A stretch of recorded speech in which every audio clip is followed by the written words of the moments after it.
Halo Sobat Goib, kali ini kita akan flashback sedikit ke salah satu peristiwa kelam yang pernah terjadi dalam sejarah Indonesia. Sebelumnya aku mau nanya sama teman-teman nih, apa yang ada di benak kalian semua ketika mendengar kata lubang buaya? Yap, mendengar hal itu pastinya kita terlintas tentang tragedi penculikan dan juga pembantaian para jenderal. Dan dalam peristiwa Gerakan 30 September atau yang setiap tahunnya kita peringati sebagai peristiwa G30 SPKI. Namun, peristiwa ini bukan hanya meninggalkan catatan sejarah, tapi di balik itu semua, peristiwa mengerikan ini konon juga meninggalkan beberapa kisah mistis yang dianggap masih dirasakan hingga saat ini. Peristiwa kelam yang banyak meninggalkan misteri ini akan kita rangkum tentu saja dalam Kata Mereka.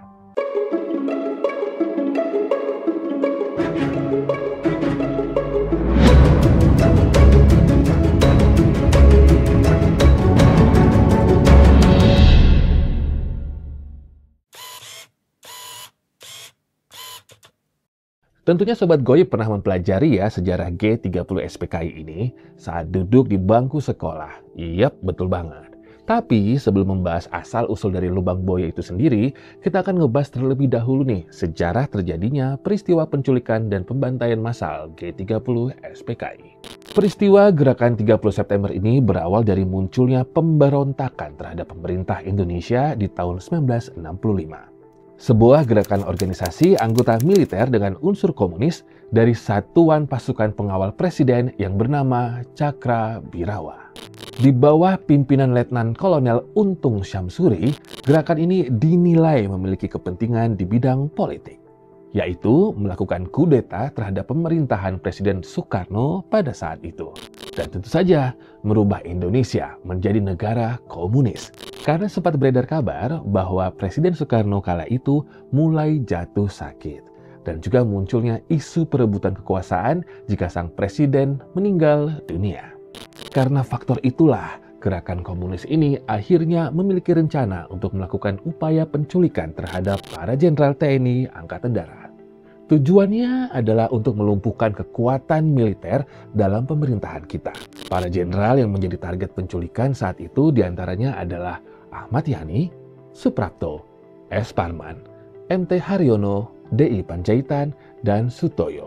Termasuk juga Jenderal A.H. Nasution yang saat itu menjabat sebagai Menteri Koordinator Bidang Pertahanan. Singkat cerita, di malam tanggal 30 September 1965, anggota militer komunis mulai melancarkan aksi pemberontakan dengan mendatangi satu persatu kediaman para jenderal. Dengan dalih bahwa para pasukan diperintahkan langsung oleh Presiden Soekarno. Sekitar pukul 3 dini hari, 7 rombongan pasukan komunis itu diberangkatkan dengan truk dan bus dari markas Gerakan 30 September di wilayah Halim untuk menuju rumah target. Di tengah melakukan operasi penangkapan, 3 jenderal, yakni Ahmad Yani, MT Haryono, dan DI Panjaitan ditembak secara tragis di rumahnya. Karena ketiga jenderal tersebut dinilai tidak kooperatif saat hendak ditangkap oleh pasukan komunis tersebut. Sedangkan 3 jenderal lainnya, yakni Suprapto, S. Parman, dan Sutoyo berhasil ditangkap secara hidup-hidup. Sementara itu, Jenderal Nasution yang menjadi sasaran utama para komunis saat itu sempat lolos dari upaya penculikan. Lalu, ketiga jenazah jenderal yang tewas saat operasi penculikan dan 3 jenderal yang ditangkap hidup-hidup ini kemudian dibawa ke suatu tempat yang dikenal sebagai Lubang Buaya. Ini adalah sebuah tempat yang mencekam dan menyeramkan, di mana lokasinya berada dekat dengan markas dari Gerakan 30 September itu sendiri. Lubang Buaya saat itu merupakan area terpencil dan tersembunyi di pinggiran Jakarta, sehingga menurut para pasukan komunis, wilayah ini menjadi lokasi yang aman untuk menempatkan para jenderal yang diculik, karena jauh dari perhatian publik. Di Lubang Buaya inilah, akhirnya para jenderal yang ditangkap secara hidup-hidup ini ditempatkan sebelum akhirnya dieksekusi mati.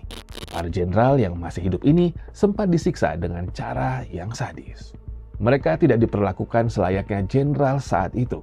Dan pada akhirnya, para pasukan diperintahkan untuk mengeksekusi mati semua jenderal yang ditangkap. Setelah semua target dieksekusi mati oleh pasukan komunis, lalu semua jenazah jenderal termasuk yang sudah tewas saat penculikan dimasukkan secara paksa ke dalam lubang sumur tua yang sangat sempit. Sumur dengan kedalaman kurang lebih 12 meter tersebut menjadi tumpukan pembuangan para jenazah, korban dari kekejaman dan kebrutalan para pasukan komunis. So, gimana Sobat Goib? Betapa mengerikan ya kalau kita ada di masa kelam itu? Nah, selanjutnya kita akan ngebahas juga nih asal-usul dari lubang buaya. Asal-usul nama lubang buaya memang sudah ada sejak lama dan sebelum peristiwa G30 SPKI. Jadi sebenarnya nama lubang buaya itu sendiri tidak ada sangkut pautnya dengan cerita mengerikan G30 SPKI yang kita bahas sebelumnya. Sebelum menjadi suasana perkotaan seperti Jakarta saat ini, dahulu Lubang Buaya adalah sebuah desa yang jauh dari keramaian. Dan suasananya pun dipenuhi dengan kebun, pepohonan lebat, dan juga hutan karet. Dari beberapa sumber, ada dua versi asal-usul dari Lubang Buaya itu sendiri. Keduanya sama-sama dikaitkan dengan cerita legenda masyarakat. Yang pertama, ada cerita legenda buaya di Kalisunter.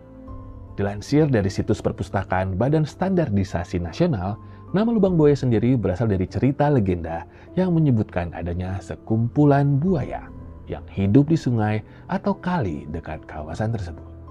Bahkan ternyata ada sosok mistis juga yang dikaitkan dengan cerita ini, yaitu munculnya siluman buaya putih yang dianggap merupakan sosok gaib di kali itu. Konon, masyarakat dahulu juga menganggap kawasan Lubang Buaya itu rawan dan berbahaya. Karena beberapa masyarakat meyakini daerah itu banyak buaya yang berkeliaran.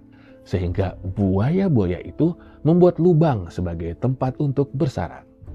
Dan kepercayaan inilah yang menimbulkan awal mula munculnya nama Lubang Buaya. Namun sementara itu, ada juga loh asal-usul Lubang Buaya yang kedua, yakni cerita legenda Datuk Banjir.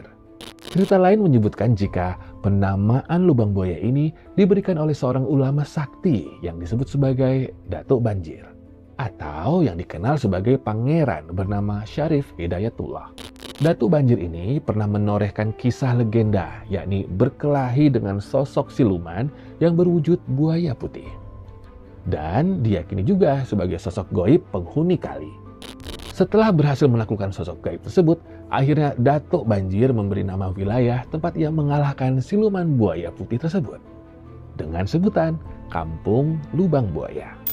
Ternyata guys, memang sudah sejak lama ya Lubang Buaya itu punya unsur mistis.